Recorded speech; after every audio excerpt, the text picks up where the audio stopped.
शर्म लग। अच्छा एक बात बताओ, जितनी यहाँ पर सौभाग्यशाली माताएं बैठी हैं, सुहागन स्त्रियां बैठी हैं, कल से बिंदी लगाना बंद कर देना। करोगे बंद? मांग भरना बंद कर देना। करोगे बंद? नहीं करोगे ना?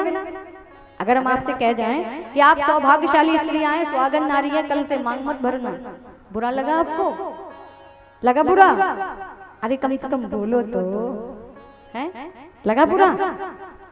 मैया हम आपसे कह रहे हैं कि कल से सिंदूर ना भरना, तो आपको बुरा नहीं लगा? ये सबसे बुरी बात है। एक सुहागन स्त्री, तो फिर आपको सिंदूर की महिमा नहीं मालूम होगी। सिंदूर की महिमा है महाराज। अगर वो व्यक्ति सौभाग्य, उससे पूछिए आप, आपकी मांग में सिंदूर भरा है तो भी आपको नहीं मालूम है, उससे पूछिए जाकर के उस 2 चुटकी सिंदूर की कीमत जिसके मांग से वो समाप्त हो चुका है। महाराज जिस प्रकार एक सुहागिन स्त्री के लिए सिंदूर भरना और बिंदी लगाना अनिवार्य है, उसी प्रकार पति परमेश्वर, पति के संग परमेश्वर भी जुड़ा हुआ है। उसी प्रकार उस परमात्मा के लिए जो श्रृंगार हमारे लिए निर्धारित किया गया है वह भी बहुत आवश्यक है।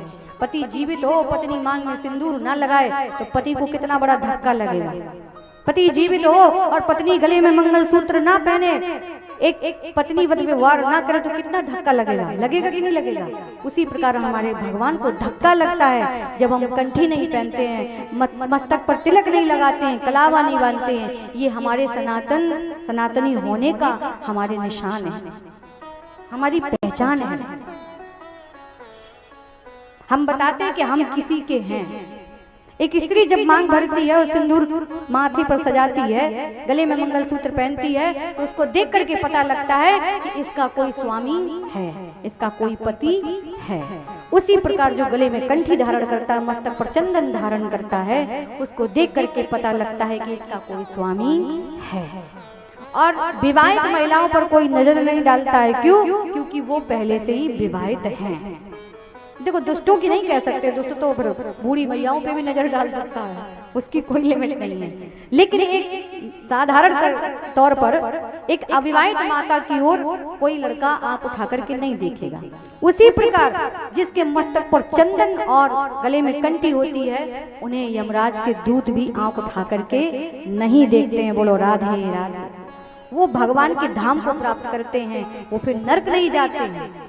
और जब हम स्नान करते तो कंठी से स्पर्श होकर के जो जल जाता है वो हमें समस्त नदियों में स्नान करने का फल प्रदान करता है। और ये तिलक तो भगवान के चरण होते हैं। कहते हैं कि जब कालिया नाग के सर पर गरुड़ जी ने भगवान के चरण चिन्ह देखे तो उन्हें छोड़ दिया। सर्प तो गरुड़ का भोजन है।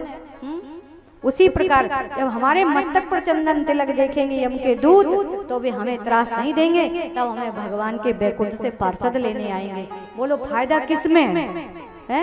पिट पिट के जाना चाहोगे मरना, कि प्रेम से मरना चाहोगे? मरना तो पहले पड़ेगा ही पड़ेगा। तो जिसमें फायदा हो वही काम करिएगा।